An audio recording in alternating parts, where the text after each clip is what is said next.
Good morning, students. Once again, we are ready with conversation in English part 2. Welcome in Sarvodaya educare channel.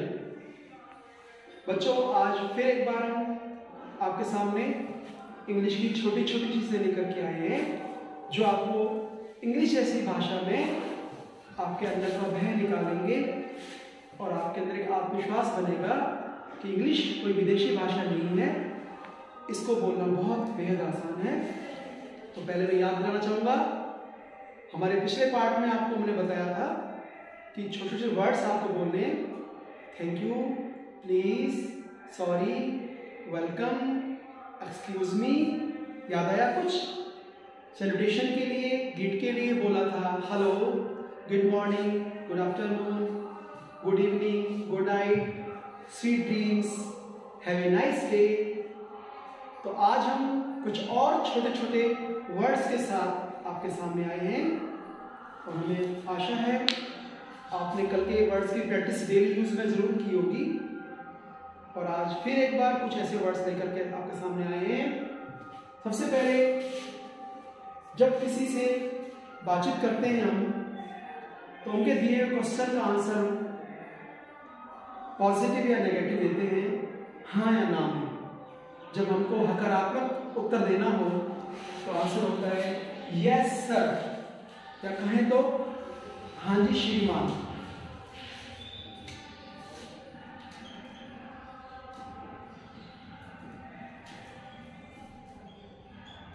Yes sir. और अगर आप सहमत नहीं हैं तो नो सर.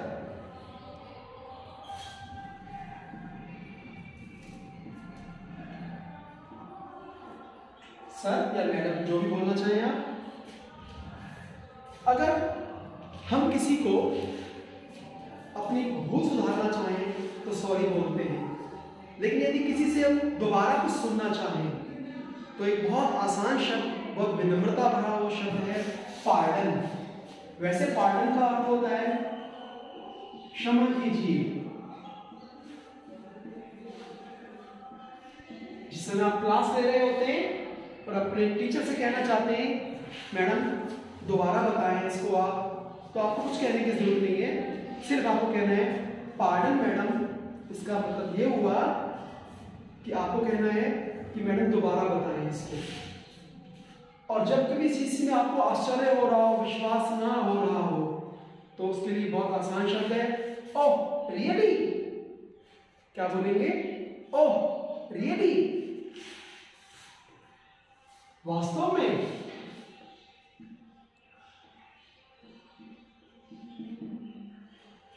और जब आप किसी चीज के लिए निश्चिंत हो कि यह तो होना ही है, निश्चित है, तो उसके लिए आता है श्योर.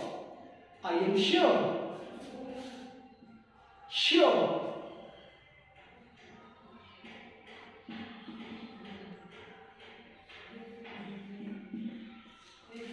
और इसीलिए एक शब्द और सिमिलर है इसके, जब आपको पूरा विश्वास हो किसी बात पर, तो उसके लिए वर्ड आता है डेफिनेटली. क्या बोलेंगे? डेफिनेटली. इसका अर्थ भी निश्चित रूप से होता है, सेम मीनिंग है दोनों का, डेफिनेटली. अगला वर्ड है ऑब्वियसली. इसका इस्तेमाल बहुत बातचीत में किया जाता है जब स्पष्ट रूप से कोई बात तय हो कि इसमें कोई संदेह नहीं, तो उसके लिए शब्द आता है ऑब्वियसली.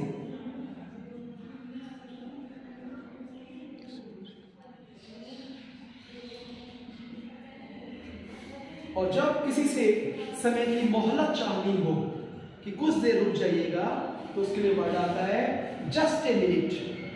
इसका 1 मिनट रुक जाइएगा. 1 मिनट रुकने के लिए जब किसी से कहा जाता है तो वर्ड आता है जस्ट ए मिनट.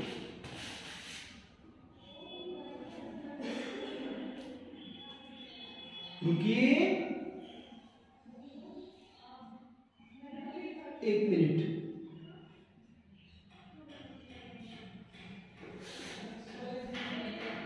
अब हम कुछ ऐसे प्रश्नों को जो प्रतिदिन हम कन्वर्सेशन में यूज करते हैं डेली, उसके लिए आप क्या क्वेश्चन पूछ सकते हैं अपने फ्रेंड्स से मिलने वालों से, किसी अजनबी से बातचीत कैसे की जाती है?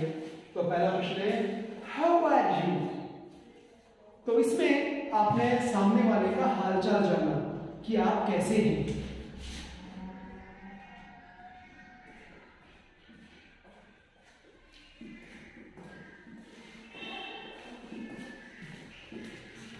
सामान्यतः हाउ आर यू का जवाब दो तरह से होता है, आई am fine, I am fine thank you. लेकिन इंग्लिश लैंग्वेज के अकॉर्डिंग वहां के मेनर्स में कि हाउ आर यू का आंसर हाउ आर यू में ही दिया जाता है। जब कोई आपका हालचाल पूछे तो आपको भी बोलना है how are you, how are you. और कुछ लोग बोलते I am fine thank you, दोनों ठीक है अपने आप में। इसी का दूसरा सिमिलर सेंटेंस है हाउ डू यू डू। इसमें भी किसी के बारे में जानकारी दी जाती है कि कैसे भी, किसी के बारे में किसी पिछली घटनाक्रम जानना हो तो हाउ डू यू डू। और यदि किसी प्रश्न पर आपको संदेह हो कि ये कैसे हो गया, ये क्यों किया ऐसा, तो उसके लिए आता है बट व्हाई। क्या बोलते हैं? But why.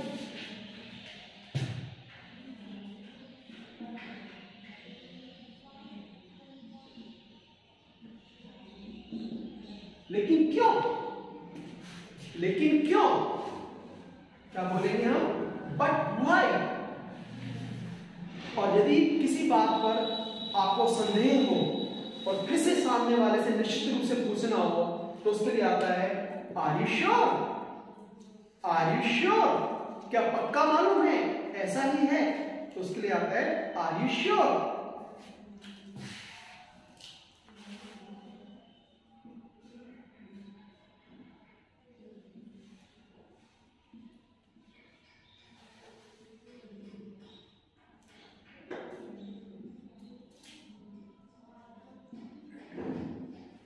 क्या आप निश्चित हैं? और अभी पहले ऊपर बताया था मैंने आपको हाउ आर यू का आंसर है आई am fine thank you, I am fine thank you. मान लीजिए क्वेश्चन है तो दिस इज द आंसर। और जब किसी को अपने घर बुलाना हो तो उसके लिए बोलते हैं please come to my home, please come to my home.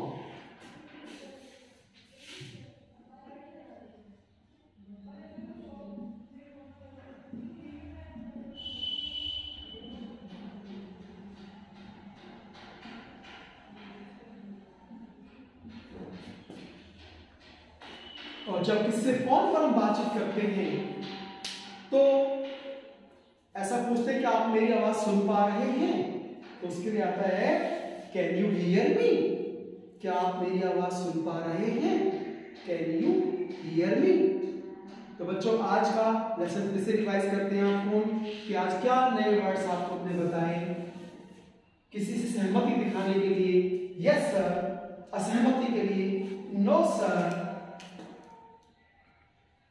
क्षमा मांगने के लिए सॉरी, लेकिन किसी चीज को दोबारा चाहने सुनने के लिए पार्डन सर, पार्डन मैडम। और जब आपको किसी चीज पर विश्वास नहीं हो रहा हो और आश्चर्य व्यक्त करना हो, एक्सक्लेमेटरी इसमें बोधक के लिए ओह रियली। और जब आपने किसी को विश्वास दिलाना हो तो आंसर देंगे श्योर, आई एम श्योर, या फिर डेफिनेटली, निश्चित रूप से। और जब किसी बातचीत में स्पष्ट करना हो तो ऑब्वियसली, स्पष्ट रूप से। और जब रुकने के लिए कहा जाए तो just a minute, how are you, how do you do, I am fine thank you, but why, are you sure, please come to my home, can you hear me. तो बच्चों आज के जो हमने आपको सेंटेंसेस बताए वो डिफरेंट एरियाज से बताए। आने वाली वीडियोस में हम आपको जो कन्वर्सेशन देने जा रहे हैं उसमें कैसे डॉक्टर से पेशेंट बात करता है वो बताया जाएगा, टीचर से स्टूडेंट कैसे क्लास में बात करता है वो बताया जाएगा। आप सब्जी खरीदने जाते हैं तो सब्जी जो हॉकर है, सेलर है, उससे कस्टमर कैसे बात करता है वो बताया जाएगा। फोन पर कैसे बात की जाती है वो आपको बताया जाएगा। इस प्रकार इंक्वायरी पर टिकट लेने गए हैं आप रेलवे इंक्वायरी पर, तो इंक्वायरी पर कैसे बात की जाती है वो आपको बताया जाएगा। दो फ्रेंड्स हाल चाल कैसे पूछते हैं वो आपको बताया जाएगा। टेबल पर चर्चा कैसे होती है वो आपको बताया जाएगा। अबाउट माई सेल्फ, मेरे बारे में, मैं कौन हूँ, कहाँ रहता हूँ, किस क्लास में पढ़ता हूँ, आप इंट्रोडक्शन देने के लिए एक अलग से वीडियो आपके सामने आएगी। अब मैं आपको अगले पार्ट में फिर पूछूंगा कुछ क्वेश्चंस। तो आइए मैं शुरुआत कर रहा हूँ। कुछ प्रश्न आपके सामने हैं जिनकी ट्रांसलेशन आपको घर पर सोच कर तैयार रखनी है कि आप रेडी हैं या नहीं इसके लिए। तो देखिए, पहला है, आपको आइडिया लगाना है अपने पेरेंट्स की हेल्प से, अपने सीनियर्स की हेल्प से कि इसकी इंग्लिश क्या हो सकती है, और अपने आप नोटबुक में इसके हमको क्वेश्चंस, इसकी ट्रांसलेशन इंग्लिश में आप उनको देंगे। पहला, कुछ बोलो, कुछ बोलो, सामने देखो, सामने देखो क्या कहेंगे, तैयार रहो। ये वो सेंटेंसेस हैं जो आपको डेली बातचीत में जिसकी जरूरत आपको पड़ती है, तो आपको उन सेंटेंसेस की तैयारी करनी है, कैसे बोलना है। पानी ले आओ, पानी ले आओ, मुझे देखो, मुझे देखो, शांत रहना, चुप रहना, चुप रहो। देखो बच्चों, तीनों सेंटेंस अलग अलग हैं। शांत रहना, किसी को सलाह देना, शांत रहना, तो इसके लिए वर्ड क्या आएगा, चुप रहना, इसके लिए अलग वर्ड आएगा। और चुप रहो, डांट लगानी किसी को, याद आया कुछ? तो मैं क्लू दे रहा हूं आपको। चुप रहने के लिए बोलते हैं शट अप। क्या बोलते हैं? Shut up. लेकिन आपको चुप नहीं रहना है, आपको सभी सेंटेंसेस की इंग्लिश बनाकर तैयार रखनी है। कल हम आपके पास सेकंड पार्ट लेकर के आएंगे, पार्ट नंबर 3। फिर आपसे क्वेश्चन पूछेंगे कि आपने तैयारी कैसे की। तब तक के लिए बहुत बहुत शुक्रिया, थैंक यू।